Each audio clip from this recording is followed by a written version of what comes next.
I tricked my toxic family into disowning me. Here's why. I need to tell you something that's been eating me alive for months now. Not because I feel guilty about what I did, but because I'm still processing how a single moment can split your entire life into before and after. My name is Jake, and at 19 years old, I learned that sometimes the only way to save someone you love is to become the villain everyone already thinks you are. Let me paint you a picture of where the story starts. Picture a house that you feel like home, but instead feels like a tomb where dreams go to die. That was my reality every single day. I was working 2 jobs back then, pulling 10-hour shifts in an Amazon warehouse during the day, and then dragging my exhausted body to a security guard gig at night. 60-hour weeks became my normal. My back ached constantly. My hands had permanent calluses. I smelled like cardboard and industrial floor cleaner, no matter how many times I showered. But none of that mattered because I wasn't doing it for me. The house technically belonged to my grandmother, Nancy. Legally, officially, on every piece of paper that mattered, it was hers. She had bought it back in the 70s when houses actually cost what a normal person could afford. My parents moved in about 15 years ago under the pretense of being her caregivers after my grandfather passed. Caregivers. That a nice word for what they actually were, which was parasites with a mortgage-free address. My mom spent most of her waking hours with a wine glass surgically attached to her hand. Not the cheap stuff either. She had standards about her slow-motion self-destruction. $18 bottles from a fancy grocery store, the kind with the French words on the label that she couldn't pronounce. She'd start around 11 in the morning, just a small glass with lunch, she'd claim, and by dinner she'd be swaying and slurring while complaining about how hard her life was. My dad was a different kind of waste. He used to work construction back in the day, and he never let anyone forget it. Every conversation somehow circled back to the good old days when men were men, and he could frame a house in his sleep. Now he spent 14 hours a day on the couch, scrolling through Facebook on his phone, occasionally yelling at the television when sports didn't go his way. His contribution to the household consisted of taking out the trash once a week and complaining that nobody respected him. Then there was my older brother Tyler, 24 years old and absolutely convinced he was God's gift to finance. He called himself a crypto trader, which was a fancy way of saying he gambled with my parents' money and occasionally got lucky. He'd walk around the house talking about blockchain and market caps and disruption like he was some kind of Silicon Valley genius. In reality, he'd turned $3,000 into $4,000 over 2 years, which somehow made him an expert worth listening to. He treated me like I was mentally deficient because I worked real jobs instead of staring at price charts all day. This was my family. This was the environment I woke up to every single morning. The only light in that house was Grandma Nancy. She had a massive stroke 3 years before this all went down. It left her mostly paralyzed on her right side and unable to speak. She could understand everything. Her mind was still sharp, but the words just wouldn't come out. She'd squeeze your hand or move her eyes to communicate. And if you paid attention, really paid attention, you could understand her. Nobody paid attention except me. I'd sit with her every night after my shifts, even when I was so tired I could barely keep my eyes open. I'd tell her about my day, read her the news, show her funny videos on my phone. Her eyes would light up, and she'd make this small sound that was almost like a laugh. Those moments were the only thing keeping me sane. My parents saw her as an inconvenience, a burden, a thing that required feeding and cleaning and medication. They did the bare minimum to keep her alive because they needed her alive. Dead grandmothers don't own houses. Dead grandmothers can't sign over property rights. So they kept her breathing while fantasizing about the day she'd finally stop. I know that sounds harsh. I know it sounds like I'm exaggerating for effect. I'm not. The night everything changed started like any other. I got home from my warehouse shift around 7:30, and the house had that familiar feeling of low-grade toxicity. Mom was on her 3rd glass of wine. Dad was yelling at a basketball game. Tyler was in his room, doing whatever it is that crypto geniuses do when they're avoiding real responsibility. I went straight to the kitchen to handle the dinner dishes that had been piling up since the previous night. Nobody else in that house seemed to understand how sinks worked. As I stood there scrubbing dried food off plates, I heard my parents talking in the dining room. The layout of that old house meant sound carried weird. They probably thought they were being quiet. They weren't. My mom's voice came through first, slightly slurred but perfectly clear. She was asking how much longer Nancy would last. Not in a concerned way. Not like she was worried about her suffering.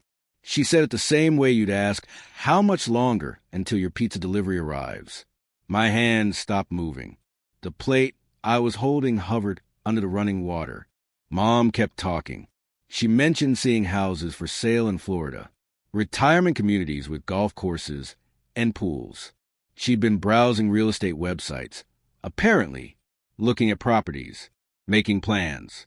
She said prices were climbing, and they needed to sell this house while the market was hot. My father's response made my blood turn to ice. He brought up Nancy's doctor appointment from the previous week, mentioned how the cardiologist said her heart was weak. Then he suggested something that I still can't think about without feeling sick. He wondered out loud if they stopped paying for her expensive medications, whether nature might take its course a little faster. His exact words were that she was basically a vegetable anyway, so what difference did it make? The sponge I was holding made a wet, tearing sound. I'd been squeezing it so hard it actually ripped in half. Soap and water ran down my arms. I stood there shaking, trying to process what I'd just heard. These were my parents, the people who were supposed to love and protect their family. And they were casually discussing murdering my grandmother through medical neglect so they could sell her house and move to Florida. I don't remember walking to Grandma Nancy's room. I just remember suddenly being there, standing in her doorway. The room smelled like the lavender lotion I rubbed on her hands every night and the faint medicinal scent of prescription creams. She was propped up in her adjustable bed, watching one of those old game shows on the small television I'd set up for her. When I came in, her eyes shifted to me. Even with half her face frozen, I could see the love there, the recognition, the trust. I walked over and sat on the edge of her bed, taking her good hand in both of mine. Her skin was thin and papery, covered in age spots, but her grip was surprisingly strong. I leaned close and whispered a promise that I meant with every cell in my body. I told her I wouldn't let them do it. I wouldn't let them hurt her. I'd find a way to protect her. Her eyes filled with tears. She couldn't speak, but she squeezed my hand 3 times. Our code. It meant I love you. The next day was my day off, which was rare. Instead of sleeping in like a normal person, I dragged myself out of bed early because Nancy needed a prescription refilled. Her heart medication, ironically enough, the same pills my parents were apparently planning to discontinue.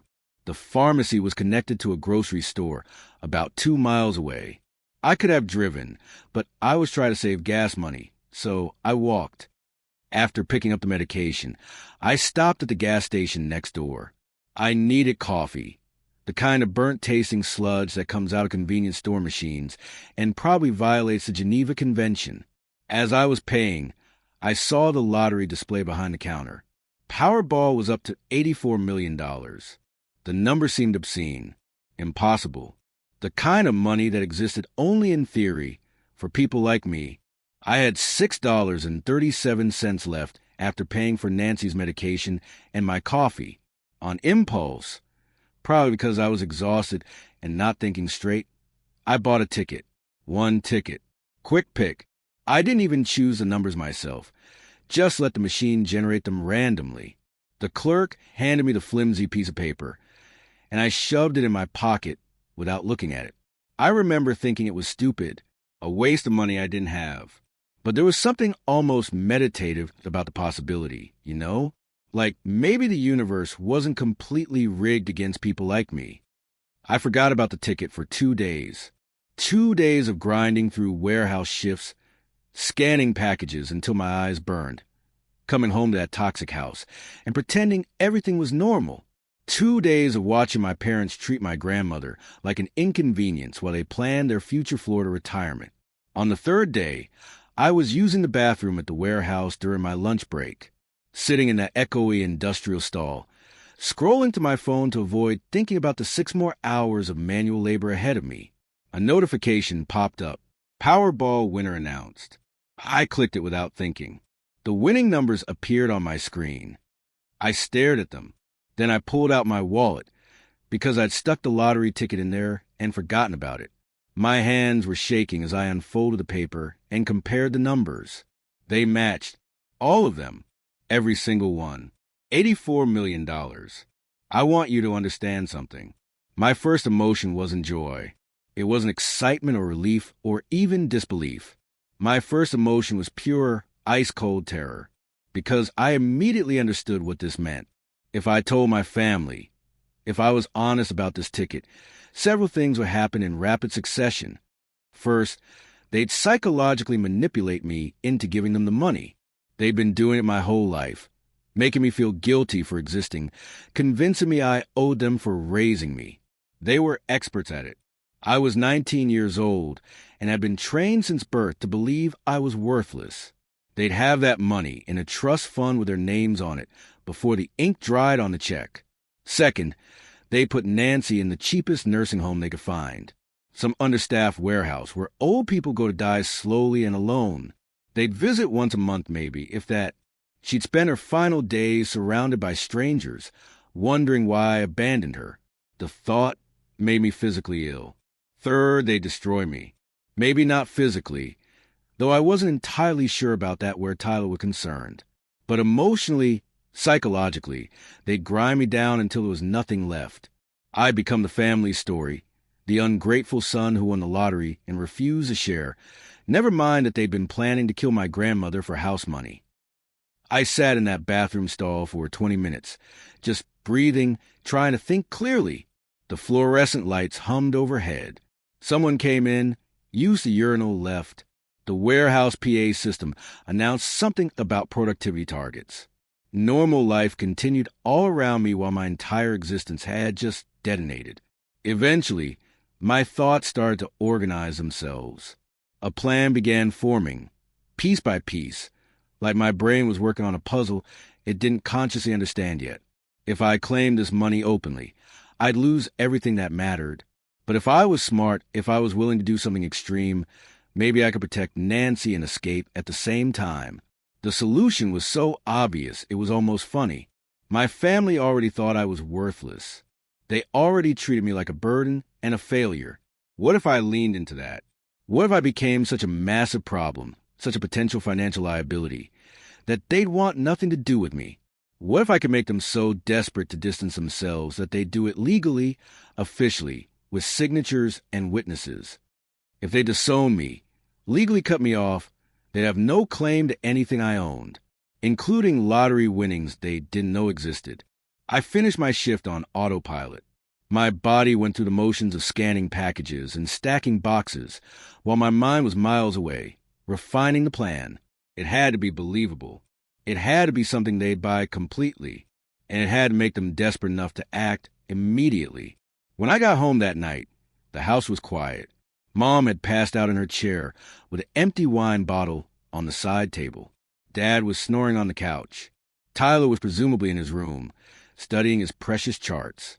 Nancy was asleep, her breathing steady and peaceful. I stood in the hallway between their rooms, feeling like I was standing at a crossroads. Down one path was honesty, which led to betrayal and loss. Down the other was deception, which might lead to freedom, not just for me, for both of us. I went to my room and closed the door. My room was barely more than a large closet, but it was mine. Posters I'd hung in high school still clung to the walls.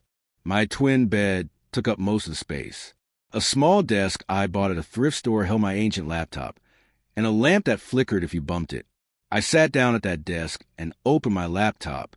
The screen cast a pale blue light across my face. Outside my window, the neighborhood was dark and quiet. It was 2 a.m. In a few hours, I'd have to get up for another shift. But sleep wasn't possible now. The lottery ticket sat on the desk in front of me. $84 million on a piece of paper the size of a receipt. I picked it up, feeling its weight. It weighed nothing. It weighed everything.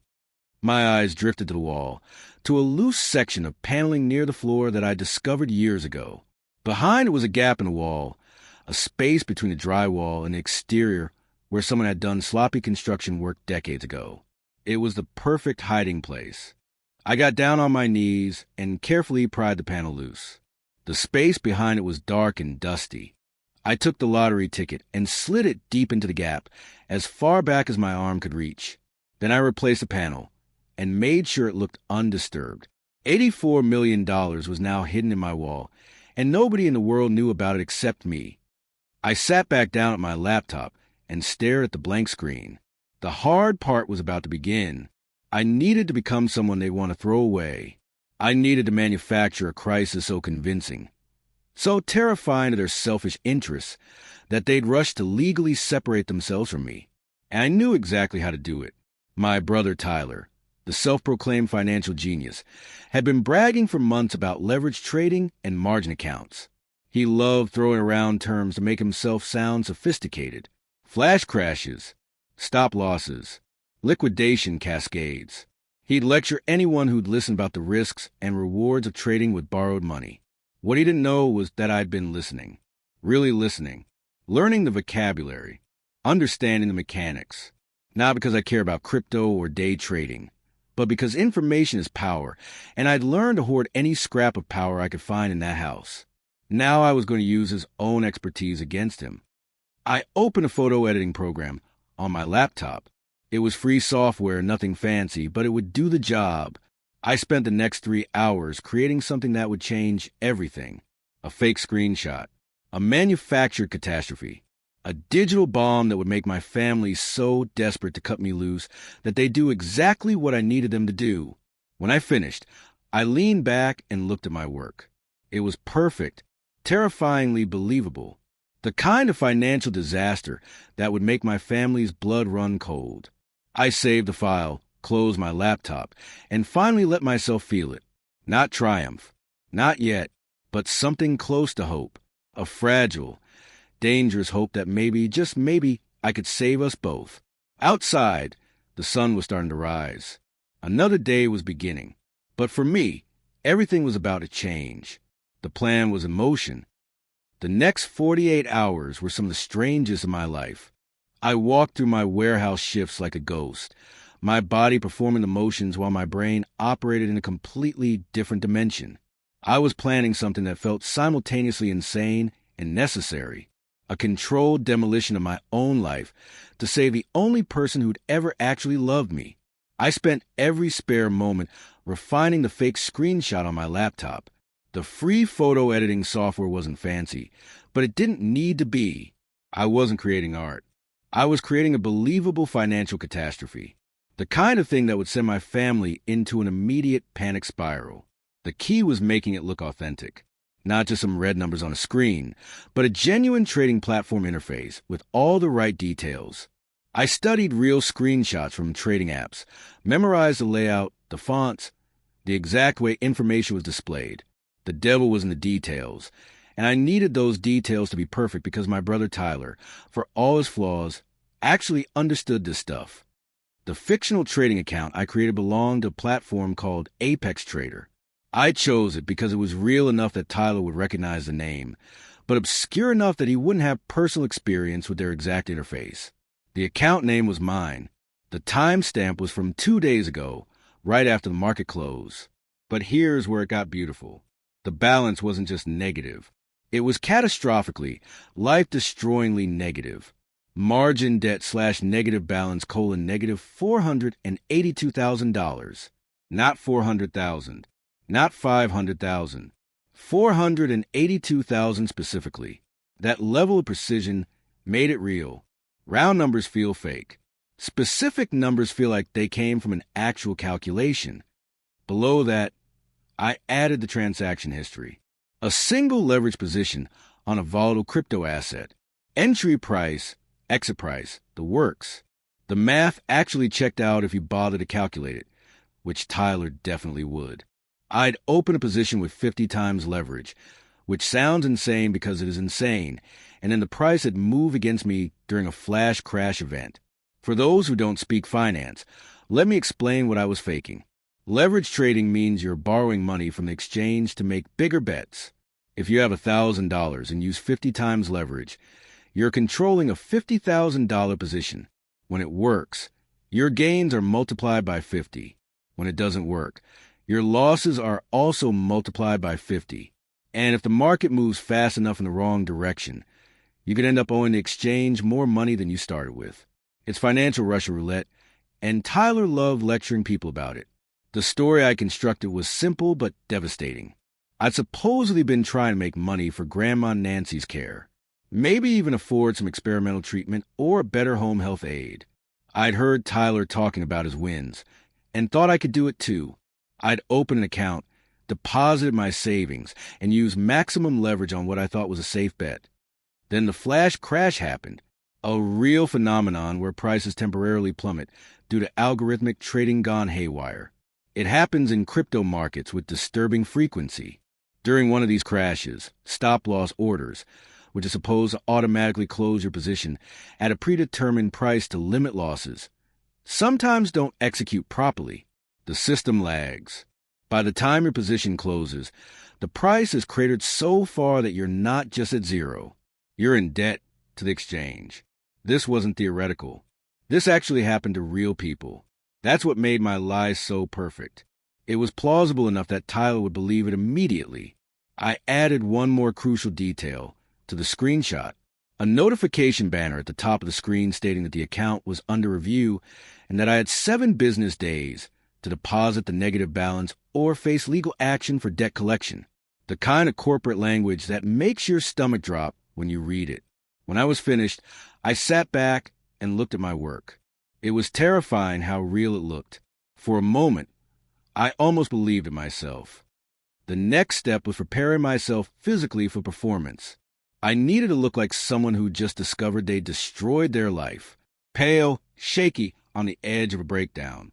That meant no sleep and a lot of caffeine on an empty stomach. The morning of the day I planned to drop this bomb, I didn't eat breakfast. I pounded 3 cups of gas station coffee before my warehouse shift, which made my hands shake and my heart race. Good. During lunch, I had more coffee instead of food. By the time my shift ended, I felt genuinely awful, jittery, nauseous, pale. My hands trembled when I held them out. Perfect. I drove home with a screenshot loaded on my phone, rehearsing what I'd say. The key was to seem genuine, devastated, like I'd made a terrible mistake born from good intentions. I couldn't seem manipulative or calculated. I had to be the screw-up they already thought I was, just at a magnitude that finally mattered to them. When I pulled into the driveway, I sat in my car for a few minutes doing breathing exercises. Not to calm down, but to maintain the right level of control panic. Too calm and they'd suspect something. Too hysterical and I'd lose credibility. I needed to hit that sweet spot of a young person who'd made a catastrophic error and didn't know what to do. I walked into the house around 6:30. The usual scene greeted me. Mom in her chair with her wine. Dad on the couch with the television blaring some cable news show. Tyler in the kitchen, actually cooking for once. Probably some elaborate meal he'd post on social media to prove he was a complete waste of space. Grandma Nancy was in her room. I could hear the faint sound of her television through the closed door. That gave me a strange moment of clarity. I was about to set off a bomb in this house. Everything was about to change. And it was all to protect that one person who couldn't even speak to thank me for it. I took a breath and walked into the kitchen.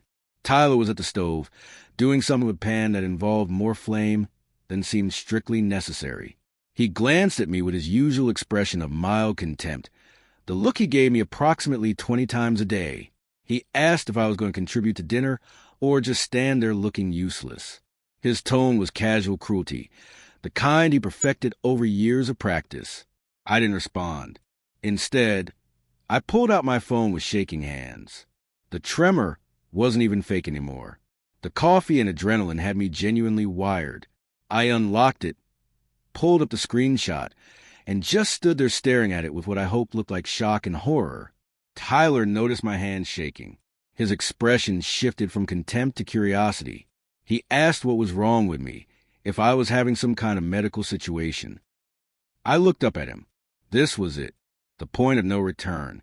I told him I'd messed up, that I'd messed up really, really badly. My voice cracked on the words, which wasn't planned but worked perfectly. Tyler's interest sharpened. He could smell blood in the water. He turned down the stove and walked over to me, asking what I was talking about. I explained that I'd been trying to make money, that I'd heard him talking about leverage trading, and thought I could do it too, that I wanted to help pay for Grandma's care because Mom and Dad were always complaining about how expensive her medications were. Tyler's expression was already shifting toward that particular kind of satisfaction he got when I proved his low opinion of me correct. He told me to show him what I was looking at. I handed him my phone like I was handing over evidence at my own trial. He looked at the screen. His eyes scanned the interface. I watched his face go through several distinct stages: confusion, recognition, comprehension, and then pure, undiluted horror. He asked me if this was real, if this was actually my account. I nodded, told him I'd opened it 3 weeks ago, that I'd been doing okay at first, small wins, nothing crazy. But then I tried to make one big move right before the market closed 2 days ago. A crypto position with high leverage, because Tyler always talked about how that's where the real money was. Then the flash crash happened. Tyler's face had gone white. He asked me if I understood what a negative balance meant, if I comprehended that this wasn't like losing money at a casino where you just walked away broke. I told him I knew, that the app had been sending me notifications, that they wanted the money within 7 days or they pursue legal action. He zoomed in on the number, $482,000. His hands were shaking now, too. He started muttering, talking more to himself than to me. Something about slippage and how stop losses were supposed to prevent this exact scenario. How the exchange must have experienced a liquidity crisis during the crash and closed positions at the worst possible prices. This was the genius of using Tyler's own knowledge against him. He wasn't questioning whether this could happen. He was explaining to himself exactly how it had happened. He was authenticating my lie with his own expertise. He asked me what crypto I'd been trading. I told him it was a leveraged token on a mid-cap asset, one of the volatile ones he'd mentioned having a position in last month. His face somehow got even paler. He told me I was an idiot, that trading with that kind of leverage during a Federal Reserve announcement week was literally the dumbest thing anyone could do, that the volatility was guaranteed, and the flash crash probability went through the roof during those periods. I said I didn't know, that I'd just seen the position moving up and thought I'd make a quick profit before bed. By this point, our conversation had gotten loud enough to draw attention.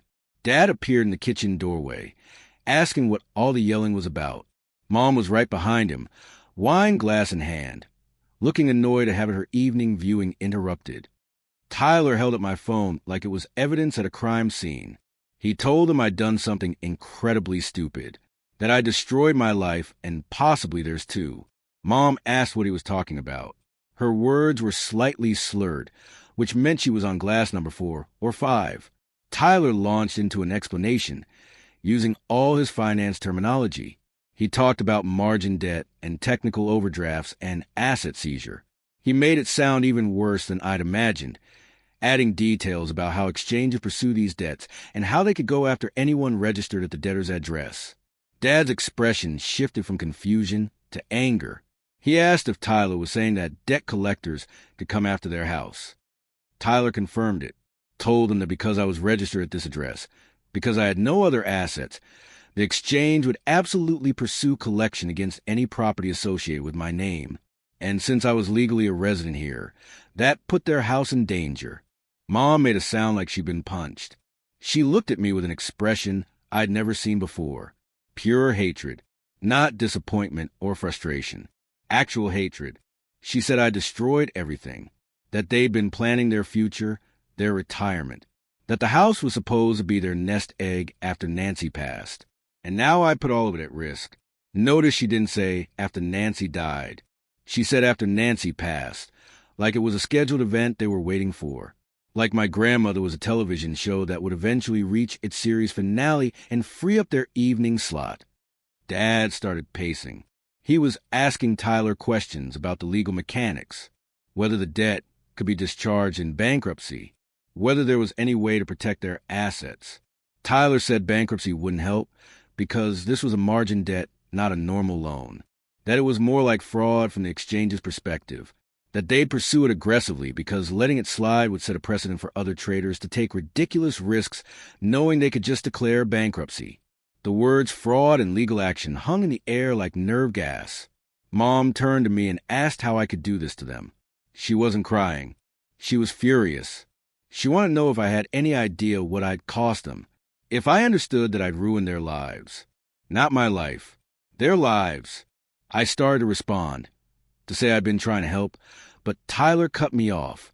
He said it didn't matter now, that the only thing that mattered was damage control. He told Mom and Dad they needed to legally separate themselves from me as quickly as possible, that they needed documentation proving I was not financially connected to them in any way, that every day they waited was another day the exchange could build a case that our assets were entangled. Dad asked how they'd do that. His voice had taken on a desperate edge. Tyler said they needed a lawyer, that they needed to draft a formal disownment document, something that explicitly stated I was not entitled to any family assets and that they bore no responsibility for my debts, something that would hold up if the exchange came after them. Mom was already pulling out her phone. She was Googling lawyers, her fingers stabbing at the screen with angry precision. She found some guy who advertised cheap family legal services, the kind of attorney whose office is in a strip mall between a nail salon and a vape shop. She was calling him, right then, at 7 o'clock at night, demanding an emergency appointment, offering to pay extra if he'd see them tonight. I stood there watching this unfold with a mixture of genuine shock and hidden satisfaction. My plan had worked even better than I'd hoped. I thought I'd have to push them toward this decision. Instead, they'd arrived at it themselves in under 5 minutes. Greed and self-preservation had overridden every other consideration so quickly it was almost beautiful. Dad was asking Tyler if this would really work, if cutting me loose legally would protect them. Tyler assured him it would, that if they had documentation showing clear separation before the exchange filed any liens, they'd be protected. He added that they should probably kick me out too, establish that I didn't even live here anymore, make it impossible for anyone to argue their assets were connected to mine. Mom got through to the lawyer. I could hear his voice through her phone speaker, confused and annoyed at being called after business hours. She was explaining the situation in dramatic terms, saying it was an emergency, that hundreds of thousands of dollars were at stake, that they needed to see him tonight. He must have agreed because her expression shifted to grim satisfaction. She hung up and announced they had an appointment in an hour, that all of us needed to go. I asked if they were really doing this, if they were really going to disown me over a mistake. Dad told me to shut up, that I'd lost the right to have an opinion when I'd gambled away $500,000 that I didn't have, that I'd endangered everything they'd worked for. The house that belonged to Grandma Nancy. The house they lived in rent-free while planning her death like it was a vacation they'd booked in advance. Tyler was looking at me with something almost like respect for the first time in years. Not because he cared about me, but because I'd managed to screw up on a scale that impressed him. He told Mom and Dad that we should go now, get this handled tonight, because the clock was ticking. They agreed immediately. No hesitation. No second thoughts about whether disowning their youngest son might be an overreaction. Mom wanted to get changed into something more presentable than her wine-stained lounge clothes. Dad was already putting on shoes, muttering under his breath about incompetent children and ruined dreams. Everything they'd worked for. The house that belonged to Grandma Nancy. The house they lived in rent-free while planning her death like it was a vacation they'd booked in advance. Tyler pulled me aside while our parents were getting ready. His voice dropped to something that was probably meant to sound threatening. He told me I'd better cooperate fully with whatever the lawyer said, that if I fought this or made it difficult, they'd make my life even worse than it already was, that I'd end up not just broke, but completely alone. The irony was so thick I could taste it. He thought he was warning me. He thought I needed to understand the consequences of my actions. What he didn't understand was that I was already 3 moves ahead, and every word out of his mouth was just confirmation that the trap was working perfectly. I told him I understood, that I'd sign whatever they wanted, that I knew I'd messed up and didn't deserve anything from them. My voice was small, defeated, exactly what he needed to hear. He seemed satisfied with that. Like my submission was the natural order of things being restored. Like the universe was correcting itself after a brief, chaotic disruption. He nodded and told me to get in the car when everyone was ready. I stood there in that hallway, listening to my parents move around upstairs, and had to focus on keeping my breathing steady. Not from fear, from excitement. The adrenaline was real. This was actually happening. After all the planning, all the careful preparation, I was watching my family sprint toward the exact trap I'd laid for them. They thought they were protecting themselves from financial ruin. What they were actually doing was signing away any legal claim to the single largest lottery jackpot in our state's history. The beauty of it was that they were doing it eagerly, desperately, with their own lawyers and their own signatures. Mom came back downstairs, having changed into a blouse that didn't have wine stains. Dad had found a jacket. They looked almost respectable, like responsible adults handling a family crisis. The illusion was perfect except for the expressions on their faces, which showed nothing but cold calculation and self-preservation. Mom grabbed her purse and announced it was time to go. Dad was already jingling his car keys. Tyler gestured for me to follow them out to the driveway. As we headed for the door, I glanced back toward Grandma Nancy's room. Her door was closed. The faint blue light of her television flickered underneath. She had no idea what was happening out here. No idea that the family she'd sheltered and supported was currently in the process of legally amputating one of its own members to protect their claim on her house. The house they were already planning to sell before her body was cold. Dad unlocked the car, and we all got in. Nobody spoke. The silence was thick with tension, but it was different flavors of tension. They were tense with fear and anger. I was tense with anticipation. We were all heading to the same destination, but for completely different reasons. The engine started. Dad backed out of the driveway. The neighborhood rolled past my window, familiar streets I'd known my whole life, and I realized I was probably seeing them for the last time as a member of this family. By the time we drove back up this street, everything would be different. I'd be legally free. Tyler was in the front passenger seat, checking his phone, probably reading articles about margin debt and asset seizure, making sure he understood the threat well enough to explain it to the lawyer. He was so focused on the fake crisis that he couldn't see the real one unfolding right in front of him. Mom was in the back seat next to me, staring out her window. I could smell the wine on her breath. She'd finished another glass before we left. Needed the liquid courage, probably. Disowning your son is easier with a little Cabernet in your system. Dad's jaw was clenched as he drove. His hands gripped the steering wheel tight enough that his knuckles were white. He kept muttering things under his breath. Fragments of sentences about responsibility and consequences, and how he'd known I'd amount to nothing. Part of me wanted to laugh. Part of me wanted to tell them everything right there in the car. Just blurt out that the debt was fake, the lottery ticket was real, and they were about to make the biggest mistake of their miserable lives. But I didn't, because this wasn't just about the money. This was about Grandma Nancy. This was about making sure that when I came back with resources to help her, they'd have no legal standing to interfere. This was about creating a clean break that would hold up in court when I filed for emergency guardianship. The money was just a tool. Saving her was the goal. So I kept my mouth shut and watched the streetlights pass by, counting down the minutes until everything changed forever. The strip mall where the lawyer's office was located came into view. Dad pulled into the parking lot. The neon sign advertising legal services flickered weakly in the darkness. It was exactly the kind of place you'd go if you needed cheap legal work done fast and didn't ask too many questions. Perfect for what my family needed. Perfect for what I needed too. We parked, sat there for a moment. The engine ticked as it cooled. Nobody moved. Then Dad spoke. His voice was hard, final. He told me that after this was done, I was on my own, that they were washing their hands of me, that I'd burned every bridge and destroyed every relationship. I nodded, told him I understood. Mom added that I'd better not come crawling back when I hit rock bottom, that this was it. The end of any connection between us. I told her I wouldn't. Tyler turned around to look at me.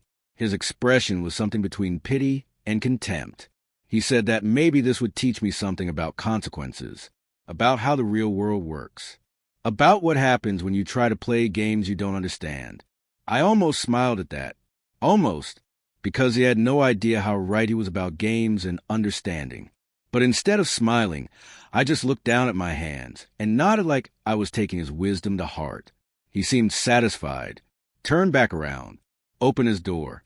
We all got out of the car and walked toward that cheap legal office with its flickering sign and its promise of fast, affordable family law services. My parents walked ahead, Tyler beside them. I trailed behind, playing the role of the defeated son one last time. Behind my hands, which I brought up to my face like I was overwhelmed with shame and regret, I allowed myself the smallest smile. Not a big theatrical grin, just a tiny acknowledgement of what was about to happen. They thought they were cutting loose a liability.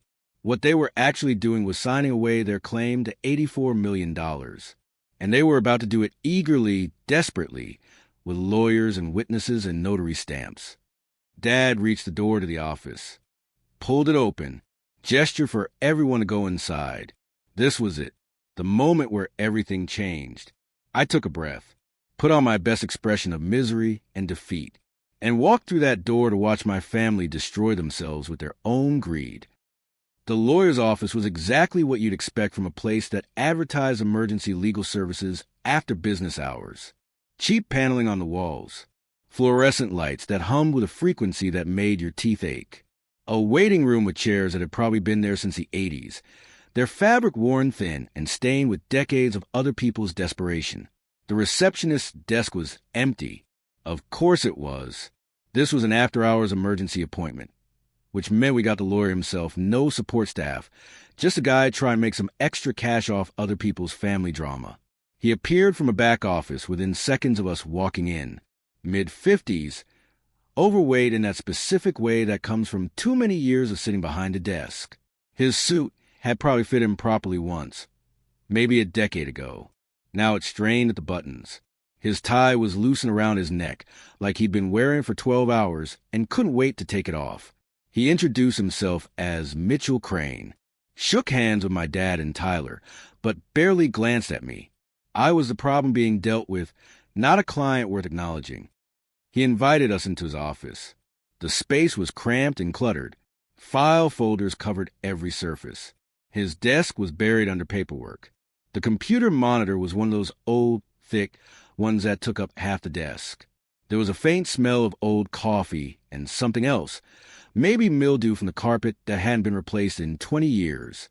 We sat in the chairs facing his desk, Mom and Dad in the middle, Tyler to the side, me at the end like I was already being pushed out of the family portrait. Crane settled into his chair with a wheeze and asked what brought us in tonight. Mom launched into the explanation before anyone else could speak. She was talking fast, her words running together slightly from the wine. She painted a picture of a crisis. Her irresponsible son gambling with money he didn't have, creating catastrophic debt, put an entire family at risk. She made it sound like I deliberately attacked them, like this was a calculated assault rather than a terrible mistake. The emotion in her voice was real, which was almost impressive considering she was describing a situation that didn't actually exist. Crane listened, taking notes with a pen that looked like he'd stolen it from a hotel. He'd occasionally make a sound of acknowledgement, a grunt or a hum, to show he was following along. When Mom finally ran out of steam, he turned to me, asked if what she described was accurate. I nodded, confirmed that I'd made a terrible mistake with margin trading, that I owed a huge sum I couldn't possibly repay, that my family was worried about being held liable for my debt. My voice was small, defeated. The performance was getting easier with each repetition. Crane asked some basic questions. How much exactly did I owe? When did this happen? Did I have any assets of my own? Any income beyond my warehouse job? I answered honestly about everything except the thing that mattered. No assets, no savings, just minimum wage jobs and overwhelming debt. Tyler jumped in with technical details. He explained margin trading to the lawyer, like he was teaching a class. Talked about leverage and liquidation, and how exchange debt worked. He was showing off his knowledge, establishing himself as the smart one in the family. Crane seemed impressed, or at least interested. He asked Tyler a few follow-up questions about the mechanics of debt collection in these situations. Tyler explained that because I was registered at their address, collection agencies could potentially pursue assets at that location, that they could file liens against property, that the safest approach was complete legal separation. Crane nodded along, said that what they were asking for was definitely possible, that he could draft a family financial separation agreement establishing clear boundaries. Dad asked how quickly it could be done. His voice had an edge of desperation. He wanted this handled now, tonight, before I could do any more damage. Crane said he could have a document ready within the hour if they were willing to wait. His rate for emergency service was higher than usual. He mentioned casually, but it would be legally binding. Dad said price wasn't an issue. They just needed it done. So we waited. Crane disappeared back into his office to draft the document. We sat in that depressing waiting room, not talking, just existing in our separate bubbles of tension. I kept my head down, maintained the posture of someone who destroyed their life and knew it. Inside, I was calm, focused, counting down the minutes until this would be over. 20 minutes passed. 30. I could hear Crane's printer running. The mechanical whir of paper feeding through. Each page was another nail, and the coffin my family was building for themselves. Finally, he emerged with a stack of papers, called us back into his office. We sat down in the same positions.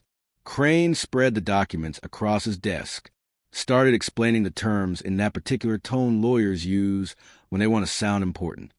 Full financial separation, no mutual responsibility for debts, no claim to each other's assets, legal acknowledgement that I was an independent adult with no family financial ties. As he read through the sections, I watched my parents' faces. They were nodding along, eager and relieved. This was exactly what they wanted. Protection, distance, legal proof that my problems weren't their problems. Then Dad interrupted, asked Crane to add something about future assets. Crane looked up, asked what he meant. Dad explained that he wanted to make sure this covered not just current debts, but any future issues. That if somehow I ever got money down the road, if I ever managed to get back on my feet, he wanted it clear that I had no claim to anything of theirs and they had no obligation to me. Crane considered this, said that was actually a smart addition, that they should include a clause about complete separation from all assets, past, present, and future, that it was standard practice in these situations to make the language comprehensive. He made notes on the document, added the language right there in front of us. Mom suggested another addition. She wanted it stated explicitly that I no longer resided at their address, that I had no claim to the house, that they were not responsible for providing me with shelter. Crane added that too. His pen scratched across the paper, each word another brick in the wall between us. Tyler threw in his contribution. He wanted a clause stating that the separation was voluntary on my part, that I acknowledged I was being treated fairly and had no legal grievances. Smart kid. He was covering their bases, making sure I couldn't come back later and claim I'd been coerced. Too bad for him. I wanted this even more than they did. Crane incorporated all their suggestions. The document was growing longer, more detailed, more ironclad. They were so focused on protecting themselves from my fake debt that they couldn't see they were signing away their claim to real money. When he finished the revisions, Crane printed new copies, handed them around, started walking through each section, explaining the legal language. My parents weren't really listening. They just wanted to sign. But I listened carefully to every word, made sure this document would do exactly what I needed it to do. The language was perfect. Complete financial separation. No claim to each other's assets in any form, at any time, past, present, or future. Voluntary agreement with no coercion. Full legal acknowledgement that we were financially independent entities. Crane asked if everyone understood the terms. If anyone had questions. Nobody did. They were ready to sign. He slid the papers across the desk, indicated where each person needed to put their signature. Mom grabbed a pen first, signed with quick, angry strokes. Her signature was sharp, aggressive. She pushed the paper toward Dad. Dad signed more slowly but with the same determination. His expression was grim. This hurt him, I could tell, but not enough to stop him. The house mattered more than his son. Tyler signed as a witness. His signature was neat, precise, proud of himself for being part of the solution. Then the paper came to me. I picked up the pen, let my hand shake just a little, like the weight of this moment was almost too much, like I was struggling with what this meant. I looked up at my parents, asked one last question.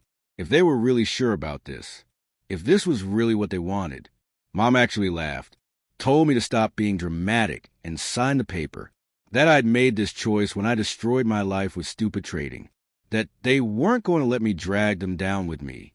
She said I'd never amount to anything anyway. That they wanted a guarantee I wouldn't come crawling back when I hit rock bottom. The casual cruelty in her voice was almost beautiful. It made what I was about to do feel not just justified, but necessary. I signed my name. The pen felt lighter than it should have. Such a small action. Such massive consequences. Crane witnessed all our signatures, pulled out his notary stamp, and pressed it onto the document with a satisfying thunk. Made it official, legal, binding. Just like that, I was officially not their son anymore. At least not in any way that mattered legally. Dad paid in cash. A thick stack of bills. Crane counted it, satisfied. Gave them copies of the document in a folder. Told them to keep it safe. That this paper was their protection if anyone came asking about family finances. We stood up, shook hands. Crane wished them luck. Completely ignored me. The walk back to the car was silent. A different kind of silence than before. This one was final, heavy, the kind of silence that comes after something ends.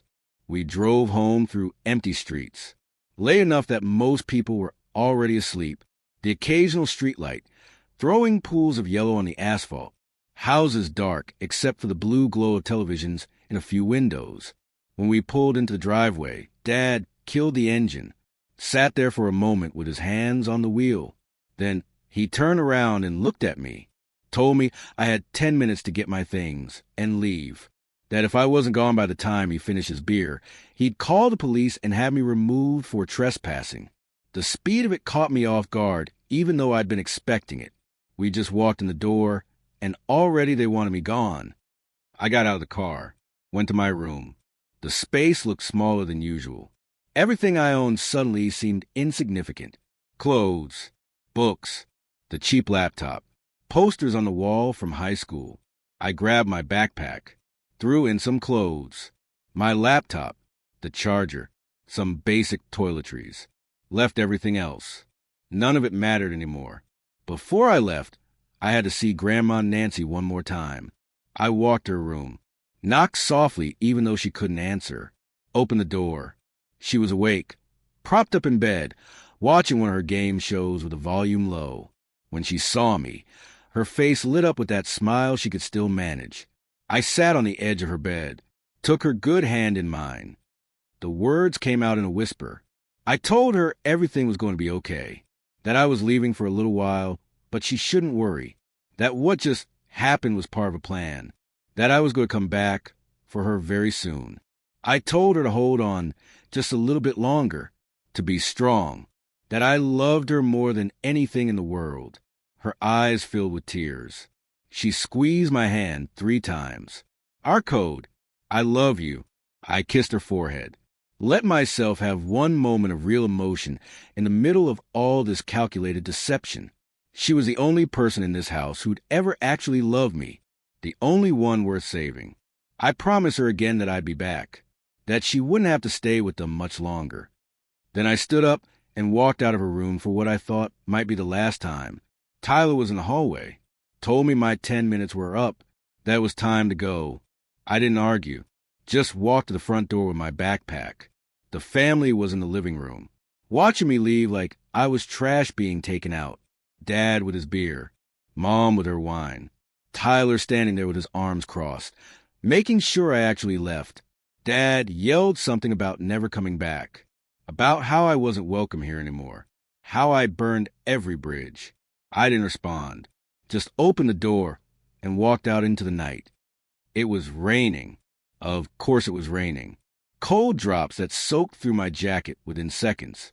The kind of miserable weather that matched the scene perfectly. I walked down the driveway with my backpack over one shoulder, got to the sidewalk, looked back at the house one time. Every light was on. I could see their silhouettes through the windows. They'd already gone back to whatever they were doing before, already forgotten about me. I pulled out my phone and called a cab, gave him the address of a motel across town, the kind of place that charged by the week and didn't ask questions. While I waited, I stood there in the rain. Let it wash over me. And something strange happened. The weight I'd been carrying for 19 years started to lift. The cab pulled up. I got in.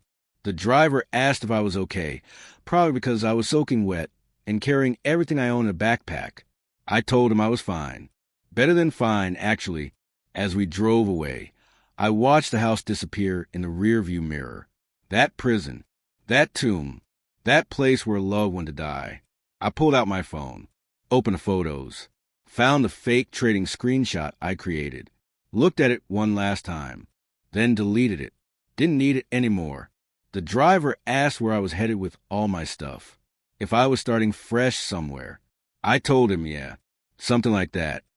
We drove through the empty streets, past closed businesses and dark houses. The rain kept falling. The windshield wipers beat a steady rhythm. I thought about the lottery ticket hidden in a secret pocket I'd sewn into the lining of my backpack. $84 million in a piece of paper smaller than a receipt. I thought about the document I'd just signed, the legal separation my family had demanded, the protection they thought they'd secure for themselves. And I allowed myself a small smile. This was the last time I'd see that house as a poor person. The last time I'd be at anyone's mercy. The last time I'd have to pretend I was powerless. Everything was about to change. For weeks later, the world looked very different. I'd spent that first week in the motel planning, making phone calls, setting things in motion. I researched which state lottery offices allowed anonymous claims through trusts. Found one that did. Hired lawyers to set up the structure. Good lawyers. The kind that cost $500 an hour and were worth every penny. The claim was filed through an LLC I created specifically for this purpose. The press release from the Lottery Commission mentioned a winner from our state, but no name, no photo, no sob story about a kid from a poor family. Just a quiet transaction. Ticket verified. Money transferred. $84 million, less taxes. Still more money than I could spend in 3 lifetimes. The second week, I'd focus on Grandma Nancy. I hired a different set of lawyers, specialists in elder law and guardianship cases. Gave them everything I had. The recording I'd secretly made of my parents discussing letting her die. Medical records showing inadequate care. Photos of the pressure sores she developed from being left in bed too long. Documentation of missed medications. They told me it was a strong case. That emergency guardianship was definitely possible given the evidence of neglect and the threat to her well-being. We filed the paperwork. Got a court date. Moved fast because every day she stayed in that house was another day of danger. The third week, the court ruled in my favor. Emergency guardianship granted. I was now legally responsible for her care, which meant I could make medical decisions, living arrangements, everything. And as her guardian, I could remove her from any situation I deemed unsafe. The fourth week, I made my move. I'd hired a private medical transport company, the kind that moves patients in comfort and style. Bought a house in a nice neighborhood with single-story living and wide doorways for a wheelchair. Hired round-the-clock nursing care. Set up a proper medical suite with everything she'd need. I'd also hired movers to pack up her belongings. Every photo, every keepsake, every piece of furniture she'd accumulated over her lifetime. It was all coming with her. And I'd hired a real estate attorney to handle the sale of her house, because it was still legally hers, even if my parents had been living there rent-free. As her guardian, I had the authority to sell it. My parents were about to get a very rude awakening. I chose a sunny morning for the visit. Wanted good visibility. wanted the neighbors to see everything. I arrived in a convoy, my lawyer in one car, medical transport in an ambulance, police escort for what they call a civil standby, which is when officers supervise a potentially volatile situation, and me in a black town car that had probably cost more than my dad made in a year. The cars pulled up to the house that had been my prison, that I'd walked away from a month ago with nothing but a backpack and a secret. We parked, got out. My parents must have heard the commotion because they came rushing out onto the porch. Dad first, then Mom right behind him. Both of them looked confused and angry. Tyler appeared in the doorway. He was on his phone, probably filming this because he thought he was about to watch me get arrested. Mom was yelling before anyone could explain what was happening, screaming that I didn't live here anymore, that they had a legal document, that I was trespassing. She was waving the separation agreement like it was a weapon, the papers we'd signed at the lawyer's office. Her proof that I had no claim to anything. Dad was demanding the police arrest me, saying I was violating the terms of our separation, that I was harassing them. I let them rant for a minute, let them work themselves up, let them think they had control of the situation. Then I stepped forward. The change in their expressions was instant. Shock, confusion, something that might have been fear. I was dressed in a suit that cost more than their car, Italian leather shoes, a watch that probably cost more than they made in 6 months. I looked like money, because I was money. My lawyer stepped forward too, introduced himself in that calm, professional way expensive attorneys have, the kind of voice that makes you understand immediately that you're outmatched. He explained that I had no debts, that the trading disaster they'd been so worried about never actually existed, that I was here in my capacity as Grandma Nancy's legal guardian. Mom's face went white. She asked what he was talking about. What guardian? What legal standing? My lawyer handed her papers. Court documents. The guardianship order. All official. All legal. All signed by a judge. Dad grabbed the papers and started reading. His hands were shaking. His face was going from white to red. He was putting the pieces together. Tyler was frozen on the porch steps. His phone had stopped recording. He was just staring at me like I'd grown a second head. My lawyer continued explaining, said that as Nancy's guardian, I determined she was being neglected, that her current living situation was unsafe, that I was removing her to appropriate medical care. Mom started screaming, saying they'd taken care of Nancy for years, that they'd sacrificed everything, that I had no right. My lawyer cut her off, mentioned the recording of them discussing withholding her medication, the medical evidence of neglect, the pressure sores, the mistreatments, asked if she'd like him to play the recording for the police officers currently standing in their driveway. She went silent. So did Dad. They both looked sick. Then Mom's expression changed. She'd realized something. Her eyes got wide. She looked at me, at my clothes, at the lawyers, at everything. She asked how much I'd won. And there it was. Not how are you? Not where have you been? Not even anger about being caught neglecting Nancy. Just how much money. My lawyer smiled. Cold, professional, told her that according to the separation agreement she'd insisted on signing, she had no right to information about my financial assets, that they specifically waived all claims to my property, past, present, or future. Then he mentioned the amount anyway, just because he could, just because the look on their faces was worth it. $84 million. The silence that followed was beautiful, perfect, complete. Dad made a sound like he'd been punched in the stomach. Tyler actually dropped his phone. Mom just stood there, her mouth opening and closing like a fish.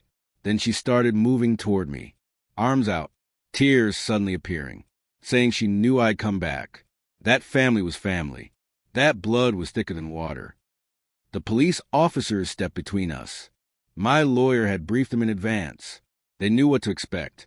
Mom was trying to push past them, calling me baby, sweetheart, saying she'd always believed in me, that they'd just been trying to teach me responsibility. It was fascinating watching her try to rewrite history in real time, erasing the cruelty, the neglect, the eager way she'd sign me away. Tyler had recovered enough to start talking.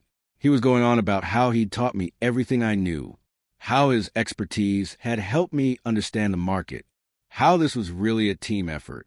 The shamelessness was almost impressive. Dad was just standing there, doing math in his head, probably calculating how much 84 million was when divided by 4 family members, figuring out his share. My lawyer addressed them all, explained that they needed to step back, that we were here for Nancy and nothing else. The medical transport team was already moving toward the house. I'd given them the layout in advance. They knew exactly where Nancy's room was. I walked past my parents, past Tyler, up the porch steps I'd walked up and down thousands of times, into the house that had been my prison. Mom was following me, still trying her act, saying we should talk, that we could work this out. That family stuck together. I didn't respond, just walked straight to Nancy's room. She was in bed, watching her shows. When she saw me, her face transformed. Pure joy, recognition, love. The medical team was gentle, professional. They explained what was happening, that she was going to a better place, that I'd be with her. She squeezed my hand 3 times. I love you. I squeezed back, told her we were going home. They moved her to the transport gurney with careful efficiency, made sure she was comfortable, secured the straps, started wheeling her out. Mom tried to block the hallway, said they couldn't just take her, that this was kidnapping. My lawyer mentioned the word guardianship again, slowly, like he was talking to a child, explained that this was completely legal, that interfering would result in criminal charges. The police officers backed him up, told my parents to step aside. We moved through the house, down the hall, through the living room, out the front door.